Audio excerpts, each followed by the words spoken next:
बिस्मिल्लाहिर्रहमानिर्रहीम। अस्सलाम वालेकुम डियर एस्पायरेंट। सीएसएस और पीएमएस में Pakistan affair, Pakistan studies. PMS में पाकिस्तान स्टडीज़ और सीएसएस में पाकिस्तान अफेयर, लेकिन सिलेबस दोनों का सेम होता है। इसको हम जो सब्जेक्ट है इसको 3 पोर्शन में डिवाइड करेंगे। सबसे पहले प्री पार्टीशन है, उसमें से क्वेश्चन आता होता है, उस पोर्शन को कवर करेंगे। फिर पोस्ट पार्टीशन है, उसमें से क्वेश्चन आता है, उसको कवर करेंगे। फिर करंट अफेयर है, उसमें से क्वेश्चन आता है।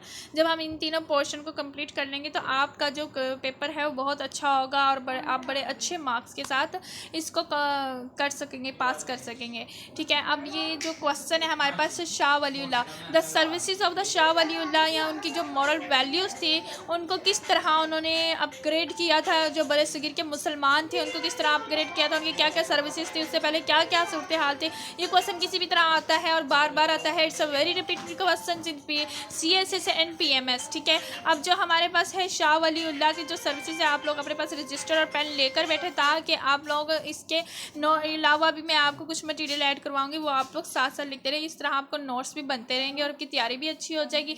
ये CSS PMS के सिलेबस के मुताबिक फर्स्ट क्वेश्चन है, इसी से आप तैयार करना शुरू कर देंगे तो इंशाल्लाह आपका साथ साथ तैयारी भी हो जाएगी। शाह वलीउल्लाह की सर्विसेज है 1703 से लेकर और 1762 तक इनका टाइम पीरियड रहा है, लाइफ टाइम पीरियड। 1703 में इनकी पैदाइश हुई थी। यहाँ पे तो उन्होंने जो दिया हुआ है वो उन्होंने बर्थ एंड एजुकेशन दिया हुआ है। ये सीधा इंट्रोडक्शन पे आ गया, लेकिन आपने सीधा इंट्रोडक्शन पे नहीं आना, आपने बैकग्राउंड लिखना है पहले कि जब शाह वलीउल्लाह के पैदा होने से पहले या जो शाह वलीउल्लाह के टाइम पीरियड के दौरान सब कॉन्टिनेंट के क्या सूरत हाल थी। सब कॉन्टिनेंट जो था, जब तक आलमगीर औरंगज़ेब आलमगीर तक सब जिंदा थे तब तक तो मतलब हालात अच्छे थे। मुसलमानों और मुगल बादशाहों ने बड़ी शानदार हुकूमत की थी और बड़े सगीर पर बड़ा पावर में थे। लेकिन जैसे ही इनके बड़े लीडरान की डेथ हुई तो उसके बाद जो जैसे ही जो पावर थी वो निचले आना शुरू हुई तो जो मुसलमान थे वो जवाल का शिकार हो गए। जो अकबर साहब थे वो उनके हाथ में आई बादशाहत आई तो उन्होंने जो राजा रानियों से थे उनसे बहुत ज़्यादा इम्प्रेस थे, तो उनके जो उनको खुश करने के लिए रानियों खुशनुमा रानियों को खुश करने के लिए वो वही काम करते जो हिंदू राज्य कहते थे। ठीक है, तो वो अपनी शनाख्त मुसलमान खो चुके थे, वो इंतहाई जवाल का शिकार थे। उनकी क्या एजुकेशनली, पॉलिटिकली, इकोनॉमिकली, सोशली हर लिहाज से मुसलमान डिग्रेड हो चुके थे और अपना आइडेंटिटी खो चुके थे। ये आपने बैकग्राउंड में डाल देने। ठीक है, थोड़ा सा आप क्वेश्चंस को उठाएंगे कि शाह वलीउल्लाह की किस तरह हम सर्विसेज को डिस्कस कर सकते हैं। अब इसमें इसके बाद आपने ये बर्थ एंड एजुकेशन लिखा है, लेकिन आपने ये नहीं लिखना, आपने इंट्रोडक्शन लिखना है। इंट्रोडक्शन लिखना है। कुतुबुद्दीन ऐबक जो है उसके बारे में आप बता चुके हैं। आप शाह वलीउल्लाह जो है आपने बताना कि 1703 में उनकी पैदाइश हुई थी, जो कि बिलोंग करते थे एक इंतहाई मुअज़्ज़ज़ ख़ानदान से। और उनके जो फादर थे वो अब्दुल रहीम थे, जिन्होंने एक मदरसा बनाया हुआ था। मदरसा आपने रहीमिया लिख देना है। और वहीं से उन्होंने शाह वलीउल्लाह ने अपना जो था तालीम हासिल की, लेकिन ये कि उन्होंने साथ अपनी बुक्स भी लिखी है। उन्होंने बुक्स के नेम लिखे हुए हैं जो कि सुपरवियन में लिखी गई थी। जो एम्पीरियन थे उस वक़्त के औरंगज़ेब आलमगीर, उन्होंने जो उनके फादर थे शाह वलीउल्लाह उन्होंने बुक्स लिखी थी और वो किसकी निगरानी में लिखी थी वो आपने मेंशन कर देना है। ठीक है, शाह वलीउल्लाह जो थे उन्होंने रिसीव की थी अपनी एजुकेशन वहीं से ही मैं आपको बता चुकी हूँ। इसके बाद जब उन्होंने अपनी एजुकेशन 12 साल की उम्र तक उन्होंने अपनी एजुकेशन जो मदरसे से वो थे कंप्लीट की थी। और उसके बाद 1724 में उन्होंने चले गए थे अरब में। वहाँ जाके भी उन्होंने जो था वो बहुत ज़्यादा मुतासिर हुए थे। उनके एक टीचर थे अबू ताहिर, वहाँ से, तो वहाँ से भी उन्होंने कुछ सीखा। और वहाँ के जो वहाँ के बहुत ज़्यादा माने जाने स्कॉलर थे अरब के। ठीक है, वह वो उनकी निगरानी में रहे। इसके बाद वो आए, दिल्ली में आए 1732 में। ठीक है, वो कब गए, 1724 में गए थे और वापस कब आए थे, 1732 में। अब उन्होंने थोड़ा सा बताया political and social condition of the India during Shah Waliullah. ये आप बैकग्राउंड में लिखें, लेकिन यहाँ पे आपने डिफरेंट दूसरे पर्सपेक्टिव से लिखना है कि वो किस तरह थे। जो इसमें क्या मुसलमान अपना जो था मोराल खो चुके थे, उनके पास कोई पावर नहीं थी, कोई प्रॉपर्टी या कोई भी ऐसी चीज़ नहीं थी जो इसकी वजह से वो डोमिनेट होते या फिर उनके जो थी उनकी आइडेंटिटी बरकरार रहती, वो हिंदुओं से ऊपर होते। ऐसा कुछ भी नहीं था, वो अपनी हर आइडेंटिटी आइडेंटिटी खो चुके थे, वो अपने तमाम तर जो थे पावर में और इकोनॉमिकली उनके जो थे हालात जो थे मिजरेबल हो चुके थे, क्योंकि उनके जो बादशाह थे वो सिर्फ हिंदू राज्य की मानते हुए हिंदू रानियों और महारानियों को खुश करना चाहते थे, ठीक है। इसलिए वो इंतहाई जवाल का शिकार थे औरंगज़ेब की डेथ के बाद, ठीक है। सोशली कंडीशन में भी ऐसे है कि वो लोग अपने अपने अपने रस्म व रवाज भूल चुके थे। इन दोनों में कोई फ़र्क नहीं रहा था, जो इंडियन थे और मुसलमान थे, इन दोनों के जो रस्म व रवाज थे वो बिल्कुल सेम हो चुके थे। उसके बाद मुसलमानों को जो था अलग अलग करने के लिए उन्होंने एक कामयाब जो तरकीब लड़ाई थी वो था फ़िरका वारियत। उनको शिया सुन्नी फ़िरका वारियत में बांट दिया गया था ताकि मुसलमान आपस में ही लड़ते रहे, ना उनमें यूनिटी हो और ना ही वो अपने बारे में कुछ सोच सकें, ठीक है। अब ये भी एक मैटर करती है कि किस तरह मुसलमान वहाँ जवाल का शिकार थे, ठीक है। इसके बाद जो था 1993 में जो अटैक हुआ था उसके नतीजे में भी क्या हुआ था कि मुसलमानों से उनकी जो थी मुसलमानों से इसके नतीजे में भी उन्होंने अपनी जो पावर थी वो खो दी थी। वो काफ़ी वीक हो चुके थे इनकी अटैक की वजह से, क्योंकि उन्होंने भी मुसलमान पे काफ़ी जुल्म सितम ढाया और उनको हर तरह से वीक करने की पूरी कोशिश कीजिए, सोशली हो, इकोनॉमिकली हो, पॉलिटिकली हो या एजुकेशनली, ठीक है। इसके बाद ये है कि शाह वलीउल्लाह ने जब ये सारी सूरत हाल देखी, उन्होंने सारी सूरत हाल का जायज़ा लिया, उनका जो हाथ था वो आवाम की नफ्स पे था। उन्होंने तमाम तर सूरत हाल को बड़े गौर से देखा और फिर उन्होंने देखा कि किस तरह मुसलमानों को अपग्रेड किया जा सकता है। उन्होंने जो पहला स्टेप लिया था वो एजुकेशन की सर्विस के मतलब एजुकेशन का लिया था, यानी तलीमी लिहाज से मुसलमानों को अपग्रेड करेंगे तो खुद ही माशरा उठ जाएगा। जब उन्हें खुद ही आ जाएगी, अपनी शनाख्त का पता चल जाएगा, अपने बारे में एजुकेट हो जाएंगे तो वो खुद ही उठ जाएंगे, ठीक है। उन्होंने सबसे पहले एजुकेशन का स्टेप लिया, एजुकेशनल सर्विस दी थी। अगर आप किसी भी मुल्क की कौम को तबाह करना चाहते हैं तो आप उसके निसाब को बदल दें, ठीक है। आप उसके निसाब का बेड़ा गर्क करेंगे, कौम का बेड़ा गर्क खुद ही हो जाएगा। तो इसी तरह हमारा जो निसाब है मुसलमान होने के लिहाज से, हमारा तो कुरान है, कुरान में जो लिखा होता था, अब उन्होंने यही सोचा था कि ये जो कुरान है ये अरेबिक लैंग्वेज में है, लेकिन ये लोग नहीं समझ सकते क्योंकि इनकी ज़ुबान और है। ये सिर्फ कुरान को पढ़ते तो हैं लेकिन उल्मा भी हैं, वो सही से गाइड नहीं करते और उनके पास भी इतना ख़ास इल्म नहीं है कुरान का।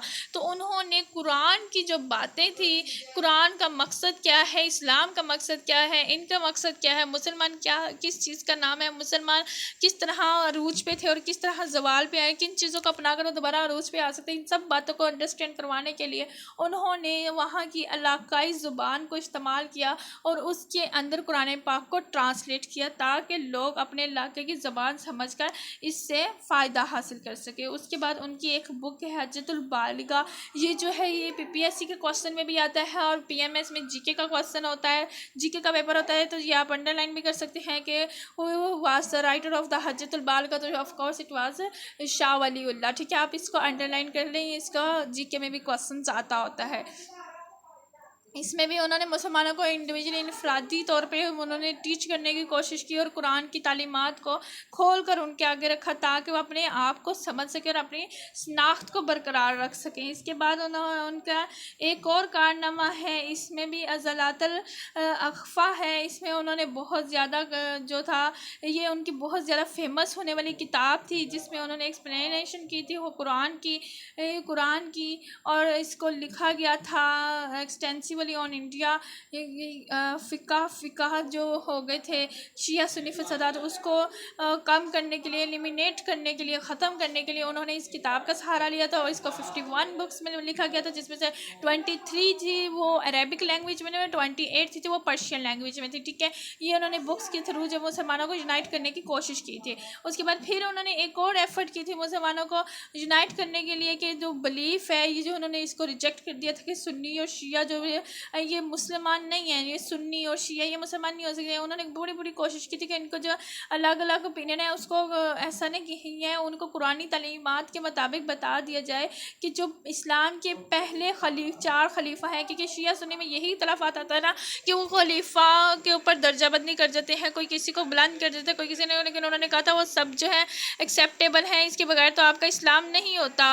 ये 4 खलीफा को जब तक आप नहीं मानेंगे आपका जो ईमान है मुकम्मल नहीं होता। ये उन्होंने अंडरस्टैंड करवाने की कोशिश की थी। ठीक है, उसके बाद जो है उनकी पॉलिटिकल सर्विसेज हैं, ये आपने एजुकेशनल सर्विसेज हैं उनमें आपने लिखते ना ये सारा कुछ। उसके बाद पॉलिटिकल सर्विसेज हैं, पॉलिटिकल सर्विसेज के तौर पे भी उन्होंने देखा कि मुसलमान जो है मुगल जो है लेजी हो गए हैं, वो मुसलमानों के राइट्स को जान नहीं रहे, मुसलमानों की जो है उनकी शनाख्त खो चुके हैं। तो इसके लिए भी उन्होंने क्या किया था, महरेटिस थे वो मुसलमानों पे अटैक करते थे, उनका मर्डर करते थे, उनकी ज़मीनों पे कब्जा करते थे। ये बड़ी मिजरेबल सिचुएशन थी, लेकिन इसके ऊपर मुगल हुक्मरान थे वो कोई तवज्जो नहीं देते थे, वो बिल्कुल इसको मैटर नहीं समझते थे, ना ही मुसलमानों के राइट दिलवाने की तरफ आते थे। तो उन्होंने ये जो खत के ज़रिए खतूत लिखे थे बादशाहों तक, ताकि उन्हें रियलाइज़ रह जाए कि यहाँ पे मुसलमान बसते हैं, उनकी जान माल इज़्ज़त का हिफाजत की ज़िम्मेदारी इन हुक्मरानों की है, ये रियलाइज़ कराने की उन्होंने अपने खतूत के ज़रिए कोशिश की। लेकिन ऐसा पॉसिबल अनफॉर्चुनेटली कि उनकी जो एफ़र्ट थी वो पॉसिबल ना हो सकी,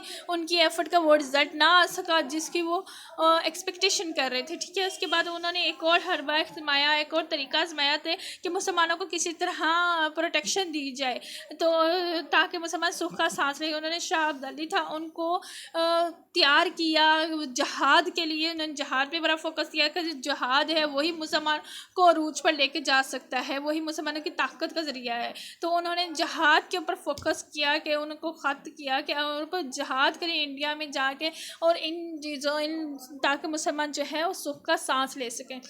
अब जो जब उन्होंने ख़त लिखे थे उनको, तो उन्होंने अपने खतूत के अंदर जो इंडिया की पॉलिटिकली, जियोग्राफिकली, इकोनॉमिकली सिचुएशन थी वो सारी बता दी थी, ताकि उन्हें जहाद करने में आसानी हो। ठीक है, उन्होंने जहाद करने में आसानी के लिए उनके सारा गाइडलाइन किया, और उन्होंने इस बात पे बॉर्डर किया, और उन्होंने जहाद किया, और महटसे थे उनके ख़िलाफ़ अच्छे से लड़े और उनको शिकस्त दी। लेकिन मुसलमानों की वहाँ पे जो टीम थी वो इतनी तजर्बाकार नहीं थी, वो इस गोल्डन अपॉर्चुनिटी से, अपने कुछ हुक्मरानों की वजह से भी इस गोल्डन अपॉर्चुनिटी से कि उनको तो डिफीट कर चुके हैं, मज़ीद फ़ायदा ले सके, वो मज़ीद फ़ायदा नहीं ले सके थे।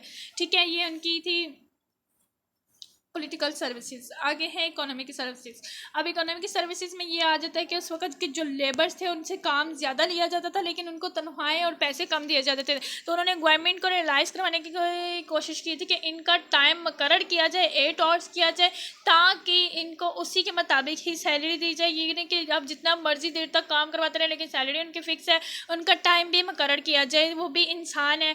उन्होंने लेबर्स के भी राइट दिलवाए थे। ठीक है, ये उनके इकोनॉमी के सर्विसेज थे। उसके बाद आपने इनकी डेथ लिख देनी है कि इनकी डेथ जो थी, जो उस वक्त तो वो खुश थे कि जो शाह उन्होंने अपने जहाद का कहा था वो मकसद पूरा हो चुका था, और जो थे महटिस भी शिकस्त खा चुके थे, और मुसलमानों की हालत पहले से काफ़ी बेहतर हो चुकी थी, और उनकी एफ़र्ट जो थी वो रंग ला रही थी। तो इसलिए उनकी डेथ है वो आपने टाइम लाजमी याद रखना है कि वो किस वक्त डेथ हुई थी उनकी। ठीक है, आप चाहें तो इसको कंक्लूड का अलग से पैरा भी डाल सकते हैं कि उनके इन सारी एफ़र्ट के बाद सब कॉन्टिनेंट के हालात जो थे कुछ बेहतरी की तरफ आ गए थे।